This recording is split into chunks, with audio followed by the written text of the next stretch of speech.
से आराम से। आपकी तबीयत और खुद हादसे का बताया ना मैंने उसे, तो डरी है वो, वरना कहाँ डरना था उसने।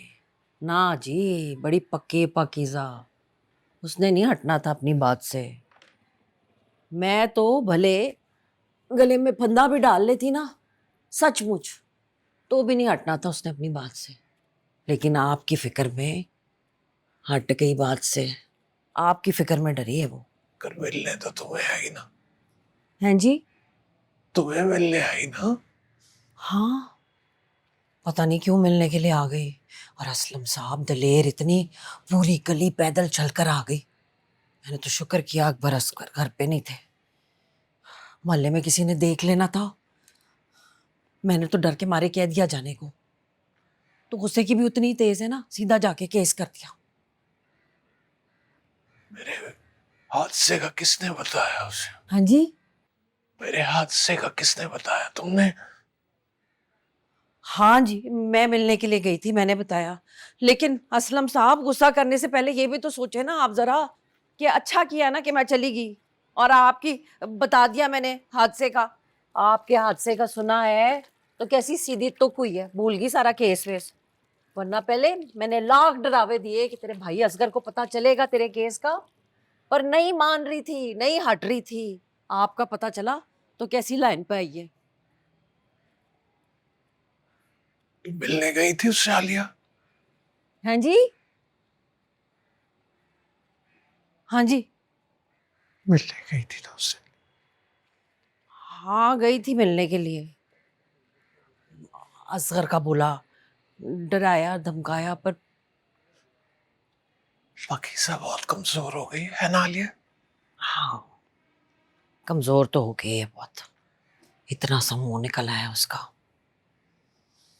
और होंठ, होंठ कैसे खुश्क फीके, जैसे बरसों से पानी ना पिया हो उसने, जैसे बहुत दूर से चल के आई हो, थकी टूटी।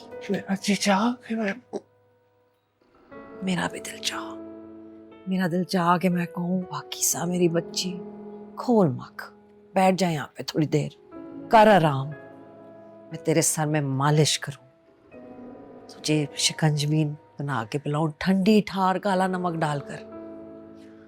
मुझे तो दोबारा देखा ही नहीं गया। पसंद कब हो गया पता नहीं। हाँ, पता नहीं क्या खाती पीती है। यहाँ तो माँ पका के दे देती थी, सामने रख देती थी तो खा लेती थी। वहां पे पता नहीं क्या देते हैं, उसे आदत ही नहीं है अपने लिए बनाने की। मेरे लिए देसी मुर्गे की यखनी बना के लाई थी, अच्छी थी, बस नमक कम था। वाह भाई, बड़ी बात है, आपके लिए तो चूल्हे के आगे भी बैठ गई, मेरे लिए तो कभी ना करती। और नमक कम इसलिए रखा होगा कि उसे पता है आप ब्लड प्रेशर की गोली खाते हैं। आपने सारी पी ली, जरा सी ले आते मेरे लिए, मैं भी चख लेती। अच्छा किया नमक कम रखा उसने।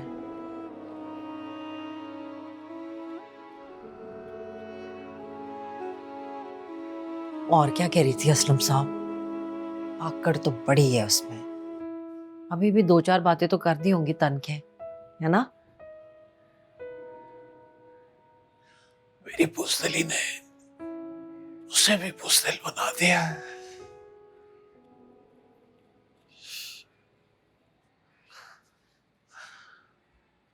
मेरे हाथ से ये खबर नहीं देनी चाहिए थी तुम्हें आलिया। देखा ही नहीं उसे दोबारा, ख्याल ही नहीं आया। कुछ पैसे दे देता, कुछ फ्रूट, कुछ दूध ले लेती अपने लिए। तो ये तो उनकी जिम्मेदारी है ना असलम साहब, वो जो निकाह पढ़वा के लेके गए हैं, उन्हें ख्याल रखना चाहिए ना बच्ची की सेहत का, उसके खाने पीने का। अपनी मर्जी से निकाह पढ़वा के लेके गए थे ना। और क्या कह रही थी?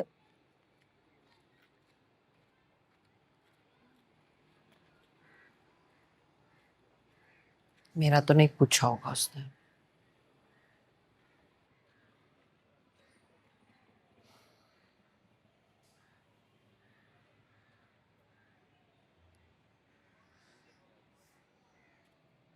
मैं और जल्दी आ जाती अगर असगर पहले दाता साहब ले गया, फिर कहता है लाजमी खाना खिलाकर ही भेजूंगा। प्लेन मसाला फेवरेट है ना मेरा, उसे पता है। वहीं ले गया था मुझे, फिर कहता है बैठकर इजी होकर आराम से खा और ये मास्क ना लगाया कर।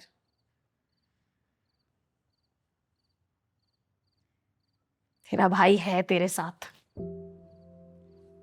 फिर उसने 2 फ्राई चापे भी मंगवा ली, कहता है कमजोर हो गई है, गोश्त खाया कर। अब इतना कहाँ खाया जाना था मेरे से।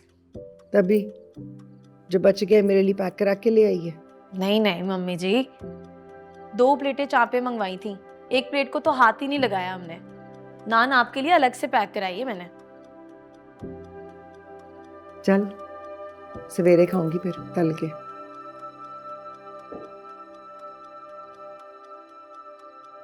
असगर को देखकर तो मैं डर ही गई थी मम्मी जी। मैंने सोच लिया था कि बस पाकीज़ा, आज तो तेरा काम खत्म। यही सड़क पर पड़ी होनी है तेरी डेड बॉडी। उस बेचारे और बेवकूफ असगर की फिक्र पड़ गई थी मुझे कि वो पकड़ा जाएगा। ऐसे दिन दिहाड़े सड़क पर किसी का कत्ल करेगा तो एनी गवाह मिल जाएगा। आई विटनेस सेक्शन CRPC 50 के तहत समन कर लेना था अदालत ने विटनेस को। पक्की सजा होनी थी। बंदा अगर ऐसे काम करे तो छुप छुपा के करे, ये सोच रही थी मैं कि कितना बेवकूफ है असगर। और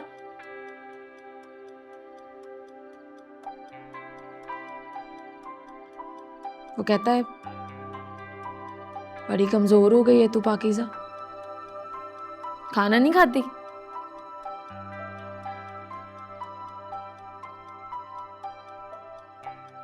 फिर कहता है तू बड़ी दिलेर है पाकीज़ा, हम सारे बड़े बुज़दिल हैं, तू हमारी चीती है। अब्बा जी कहते थे ना मुझे,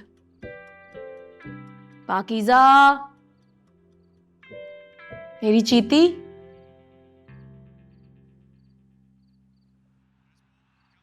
तो इधर क्यों पड़ा हुआ? वापस पिंडी क्यों नहीं जाता? भाई वो खबरदार जो नौकरी छोड़ने की बात की, घर बैठ के नहीं खिलाऊंगा तुझे।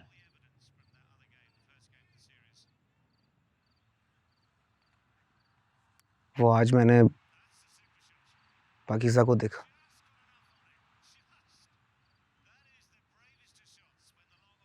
गया था मैं कोर्ट गुलाम सफदर से मिलने, उससे कोई काम था मेरे से। वहां देखा मैंने पाकीज़ा को। गई होगी वो कोई अपनी डिग्री वगैरह टेस्ट करवाने। गुलाम सफदर कह रहा था कि वो जो मैडम समन नहीं है, उसके दफ्तर बैठी रहती है पूरा पूरा दिन। करने दे जो करती है, तो छोड़ उसे। हमारा क्या लेना देना पाकीज़ा से। अकेली थी, वो फराज भी नहीं था साथ में।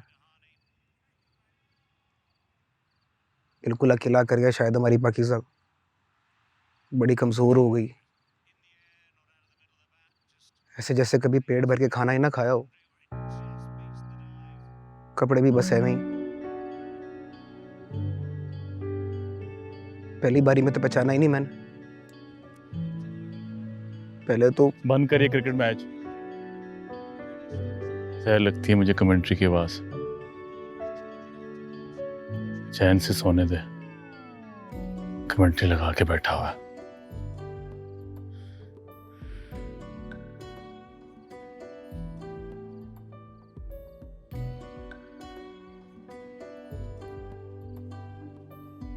तुझे देखा था पाकीज़ा ने?